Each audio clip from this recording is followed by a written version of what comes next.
In the early morning hours of Saturday, we fulfilled our promise. The Air Force attacked throughout Iran. We hit hard Iran's defense capabilities and its ability to produce missiles that are aimed at us. The attack in Iran was precise and powerful and achieved all of its objectives. That was the statement by Benjamin Netanyahu that set the stage for unverified reports that the attack on Iran achieved a lot. But in recent days, the fallout from Israel's military strikes on Iran has dominated discussions across media outlets, especially in the West.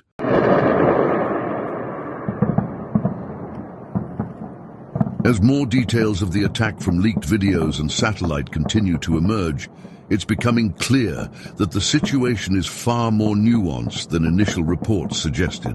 Despite Israel launching a significant barrage of missiles, some estimates suggest as many as 600 aimed at key military sites in Iran.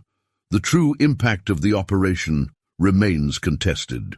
Western media has eagerly amplified claims of Israeli success, but a closer examination reveals a different story, with Iran's air defenses reportedly holding their ground impressively under pressure. According to OMT News investigations, Israel's missiles primarily targeted radar systems near the borders of Elam, Khuzestan, and areas around Tehran. However, early indications suggest that the missiles, despite their large numbers, may have struck mostly empty or decommissioned sites. Iran's swift movement of its critical assets ahead of the strikes likely minimized the damage, preventing any major secondary explosions that would indicate hits on critical infrastructure. Oh, that's a direct hit. That is a direct hit on Tel Aviv. The flashes in the sky are likely to be interceptions of Iranian missiles, but we did see one that appeared to The Israeli attack land bears in Tel some Aviv. similarities to a previous Iranian operation, which occurred earlier this month on October 1st. On that occasion, Iran launched a series of missile strikes targeting Israeli military installations, particularly the Nevatim air base. Footage from that attack shows how Iran first took out radar stations near the airbase, ensuring a path for the subsequent barrage of up to 20 missiles, which caused significant damage to aircraft and infrastructure at the base. This pattern targeting radar systems first to weaken defensive capabilities appears to have been replicated in Israel's strike on Iran, though the results seem less effective this time. Despite the large-scale missile barrage, much of the evidence on the ground points to an Iranian victory in the air defense domain.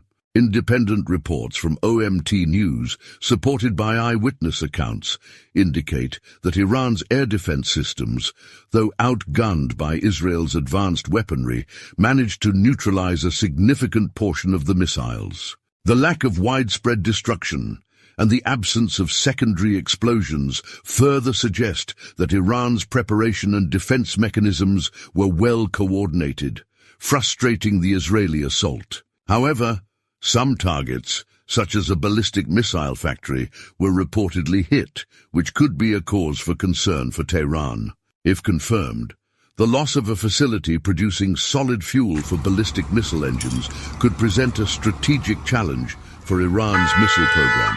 Such a setback would naturally fuel calls for retaliation, with Iranian officials already hinting at a measured yet powerful response to Israel's aggression. 2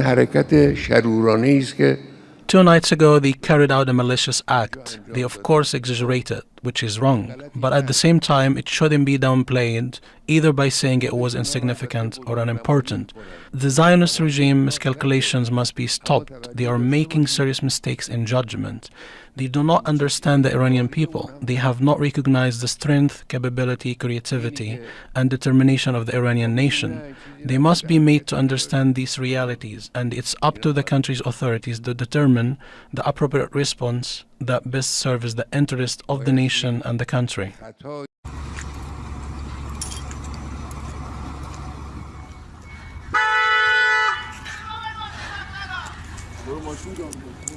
The footage that has since surfaced offers another layer of complexity. While some media outlets claim that the leaked footage highlights the effectiveness of Israel's operation, others argue that the sparseness of the evidence shows how limited the actual damage was. In fact, the viral spread of the videos has led to debates about the true extent of the strike. Some experts suggest that the success of Iran's integrated air defense system, particularly in intercepting incoming missiles, played a crucial role in minimizing the damage. One interesting aspect of the media coverage revolves around the BBC's verification efforts. If we move on to this screen, we can look firstly at this strike in Parchin, a military complex. See that building there? That's before. This is a satellite image of after. You can see that building's The been BBC's destroyed. coverage of the We can attack, look meant to firstly provide at insight into the this scale of the operation, strike in Parchin, struggled to a military present comprehensive complex. evidence of Israel's See that building effectiveness. destroyed. Other buildings at the site were destroyed too. And that site has been linked to rocket production, according to experts from the International Institute for Strategic Studies, or the IISS. Part of this site, and this is interesting, is known as Talagan 2. And that's interesting because it's been linked in the past to Iran's nuclear weapon program. That link was made by the International Atomic Energy Agency. Let me show you another before and after picture. This one is from Kozhir. Have a look at these buildings that we've circled down here. This is what they looked like before Saturday's strike. Afterwards, you can see the damage done. They're both gone. Now, analysts from the Viewers, IISS as reflected say in this their area is known comments, for having noted a that the high BBC's concentration of verification infrastructure seemed less related convincing, to ballistic especially in comparison to the missiles. October A final one 1st to strikes, a when third- Iranian missiles reportedly pummeled Israeli military sites. This discrepancy in reporting has led some to accuse media outlets of framing the narrative in favor of Israeli interests, rather than offering an unbiased analysis of the facts. Israel, for its part, maintains that the operation was a success. Prime Minister Benjamin Netanyahu, in a speech to the Knesset, emphasized that the attack had dealt a severe blow to Iran's missile production capabilities, calling the targeted sites industrial factories of death. Netanyahu's remarks also carried a tone of defiance, particularly against rumors that Washington had pressured him to scale back the operation. He insisted that Israel acts independently, based on its own strategic interests. For Iran, the stakes are high.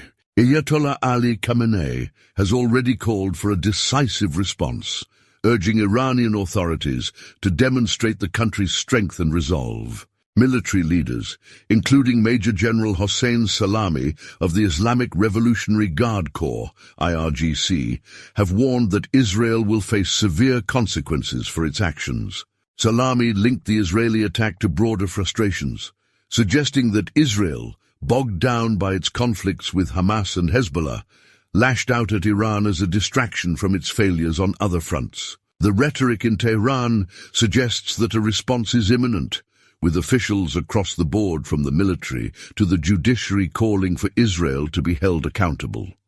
The possibility of Iranian retaliation remains a key focus of international attention, as any escalation could widen the conflict and draw in other regional players. Ultimately, while Israel claims to have struck a blow against Iran's military infrastructure, the evidence on the ground paints a murkier picture.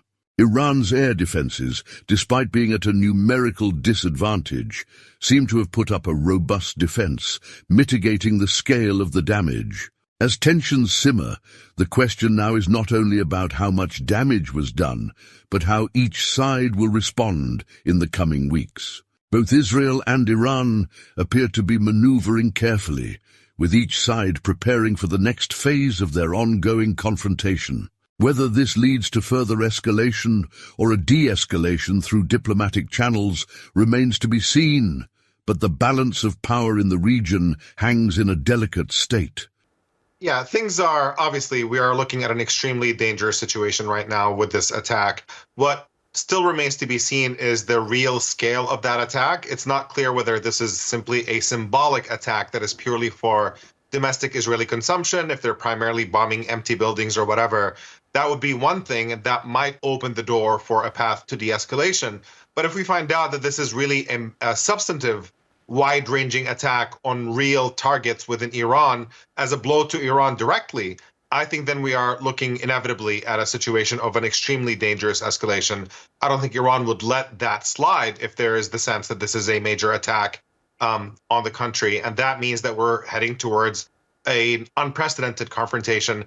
We have had Israel and Iran deal with each other very indirectly for a very, very long time. And then we've seen Israel kind of brush everything to the side and pursue a much more aggressive path of targeting Iran, first with the bombing of the embassy in Syria, and then with the assassination that was carried out in Tehran on the eve of the presidential election there. It looks like Netanyahu is determined to spark a regional conflict, and whether he has been constrained enough in the range of this particular strike or not is what remains to be seen. What do you make, though, of the Israeli military particularly saying that they're only targeting military targets and not going after the oil and nuclear facilities, something that the U.S. had warned Israel against?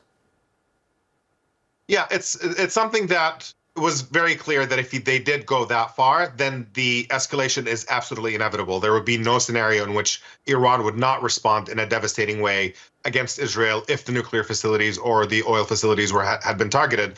And so there's a point of emphasis of basically trying to give Iran an out, trying to say, let us land the last blow and let that be that. Again, it still just remains to be seen about how wide-ranging this attack is. Judging by the images that are emerging, it doesn't seem to be particularly small, but it matters how many people are actually killed in these attacks, whether any high-ranking official has been assassinated. These are the kinds of details that are going to make a very, very significant difference about the nature of the Iranian response. Because Iran may choose to respond through some of its allies. It may encourage escalation on through other parties in the region that are working in close coordination with Iran. But if this ends up being a significant assault in which senior Iranian officials are taken out, or major facilities or infrastructure in Iran is targeted in any meaningful way, then that means that a direct Iranian response is impending and all bets are off. From there, basically, we are looking at a catastrophe in the region on a scale that we had not seen before. Obviously, Gaza right now is suffering the worst fate imaginable, but we can see a scenario in which that kind of death and destruction actually ends up being far more widespread throughout the region if things get completely out of hand between Iran and Israel. Right. I think your point on us currently experiencing a very dangerous situation in the region is something that needs to really be focused on. I mean, if a third front is opened in Israel's war essentially on not just Lebanon, not just Palestine, but now Iran, what would that mean for the region?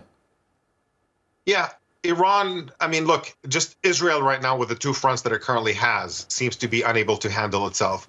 They are losing the ground war in Lebanon. Of course, they can cause immense death and destruction in Lebanon from the air at will. They can bomb Beirut. They can bomb major cities throughout all of Lebanon, virtually with little consequence. But in terms of Israel's attempt at changing the reality on the ground by invading South Lebanon through ground forces, that war is not going well at all.